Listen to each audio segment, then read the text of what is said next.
State of the collection videos are almost a rite of passage in the watch community. You get to establish your credentials and also to illustrate where your interests are when it comes to watches. Are you into movements, chronos, enamel dials, or vintage? I thought it would be fun to do the opposite. So here's my list of every watch I have ever owned but do not own anymore and why I sold them. Let's dive in.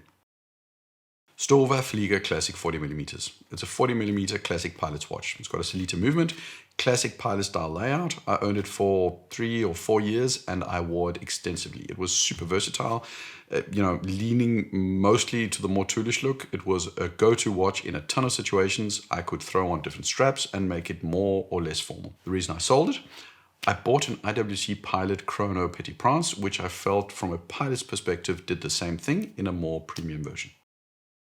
Squale 1521. It was because of TGV that I bought this watch. Full polished case with blue dial on a mesh bracelet. I have to admit I still like the watch and wore it quite a bit, but my buying it was definitely affected by TGV's praise of it, and I realized at some point that I had likely been too affected by someone else's opinion rather than having formed my own opinion. The more I wore it, the more I realized that I very seldom liked wearing a fully polished dive watch with bright blue bezel. So it was just wrong for me, and I never ever wore the bracelet, so it got sold when I realized it just wasn't really me. Hamilton Khaki Navy Pioneer. I absolutely love this watch and I have to admit that I regret selling it. It's by no means one of Hamilton's most popular offerings. Most people go for the Hamilton Field watches, but this watch has a really cool dial that's dressy but also different.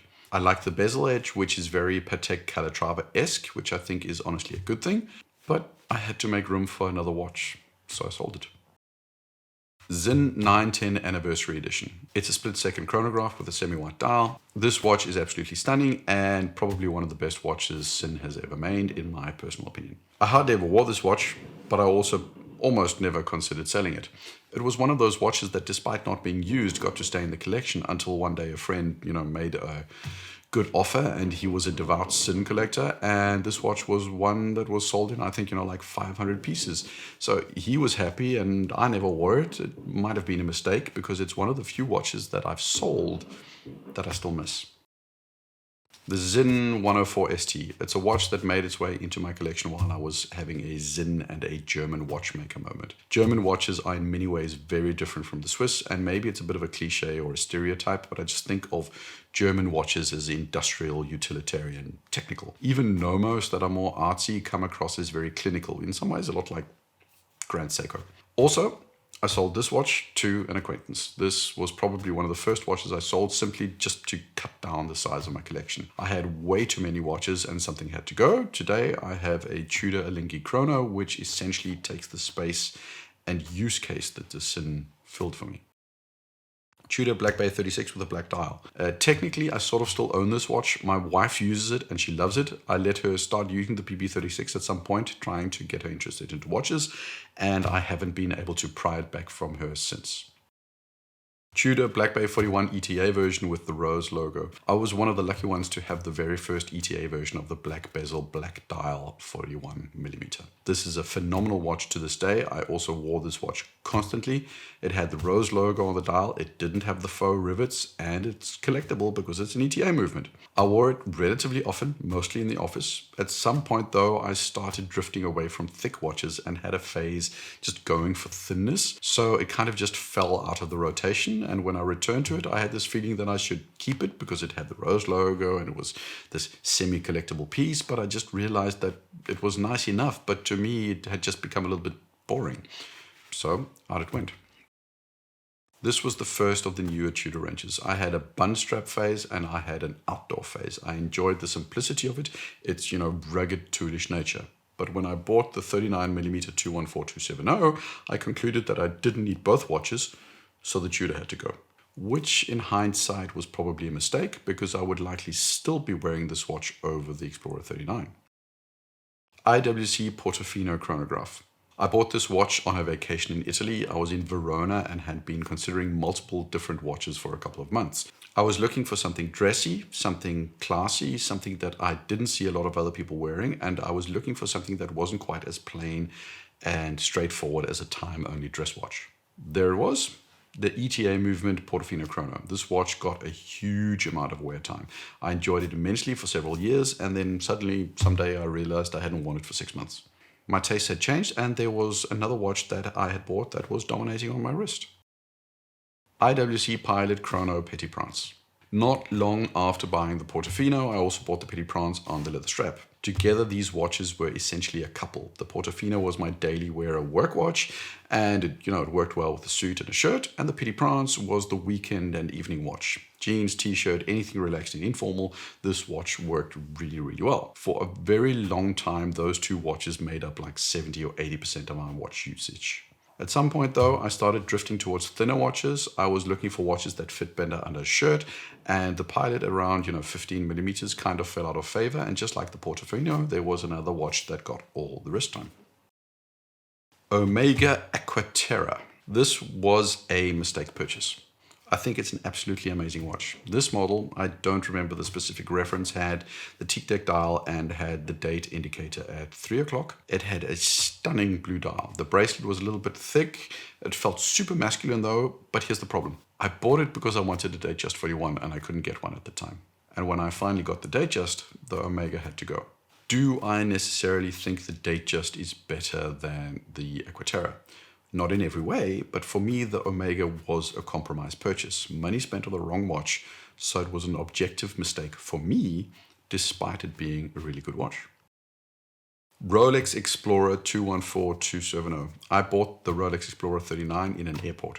Prior to COVID, I traveled a lot and I was flying every single week, basically. One evening, I was in an airport, Chopin Airport, Warsaw. To be precise, I was at Johnny Rockets, a burger joint which I always ate at when in Warsaw Airport, and there was a Rolex AD right next door. At the time, they had a lot of Rolexes in the window, but they were always reserved or display only. I was standing there staring at a Yachtmaster on Oysterflex that was reserved, a Submariner Hulk that was reserved, but under the Explorer there was no reserved sign. So I went in and asked and said, is it for sale? And it was, so I bought it.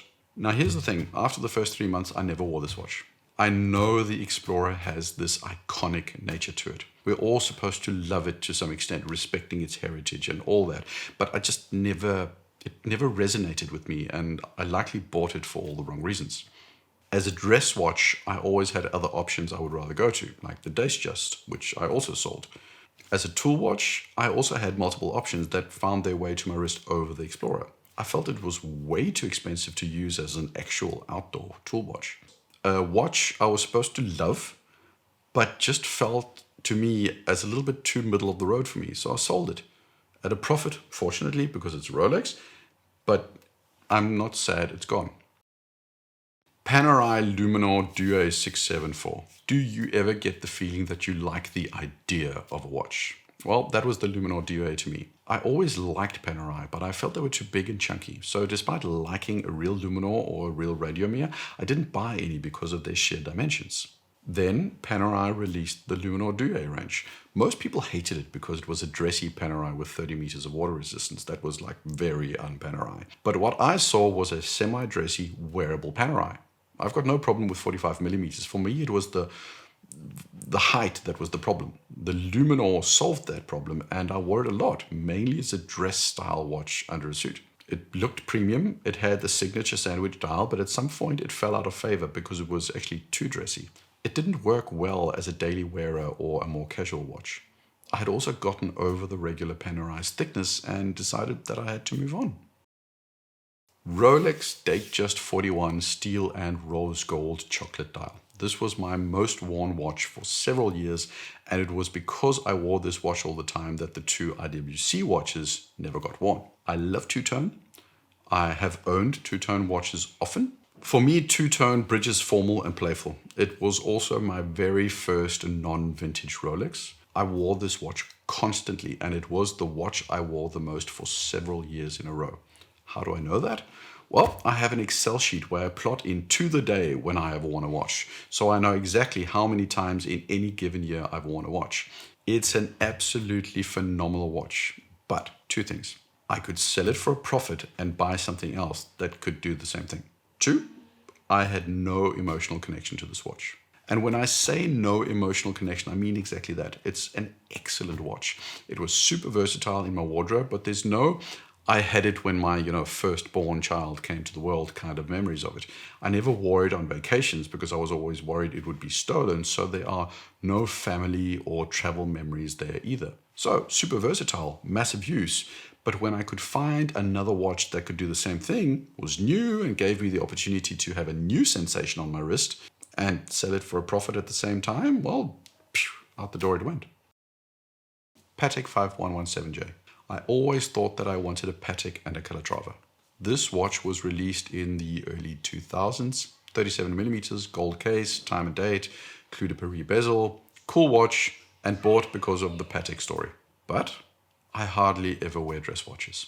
I didn't know that at the time. I bought it thinking I would wear this watch a lot, but I just never did. I've so many times tried to become a dress watch kind of guy, and I've never succeeded, or almost at least. The watches to me are often too plain, too simple, and too bland for my tastes. So there I had this relatively, really expensive watch that never got any wear time. On top of that, every time I wore it, I felt that I should be 20 or 30 years older than I was at the time. It just didn't match with my own self-perception in terms of age and lifestyle. Considering also that it wasn't exactly cheap, out it had to go. And now I have a Nomos Orion Vice, which covers my needs when it comes to simple dress watches instead. It's cheaper, it's gorgeous, and it gets the job done. Yeah, I chose a Nomos over a Patek. Lange & Söhne Saxonia thing. Huge mistake. Why? Like I said, it was a simple dress watch just like the Calatrava. It was a Lange and it's got a gorgeous movement, but that wasn't the mistake. The mistake was similar to the Explorer 39. I thought it was a watch you were supposed to have, and it was a compromise, because the fact is there's only one Lange I want, and that's the Lange one. It was the fallback watch like the Aqua Terra. Yeah, it's an expensive fallback watch, but a fallback watch nevertheless. So it was barely in my collection for 3 months, and luckily I recouped the full value I paid for it, which was really positive. These watches don't really hold their value that well, so I was very, very lucky. There you have it, all the watches I've sold. A couple of watches that I never should have bought, Rolexes that I never really connected with and bought because, you're supposed to. I've also had a few starter watches that got my feet wet and led me to graduating to more premium versions of the same style of watch. I've learned to get rid of watches that I don't wear.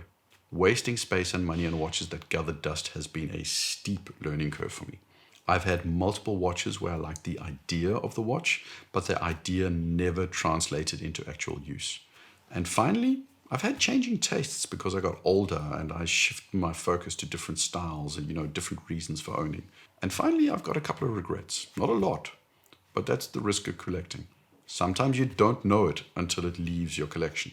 I see myself as a more seasoned collector, but I'm still a youngster in this game.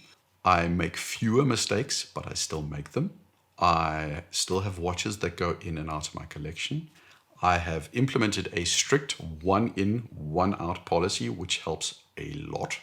And I've just learned that those mistakes are also learning experiences. Now here's the question for you.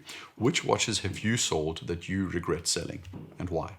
Let me know in the comments. Like, subscribe. Cheers.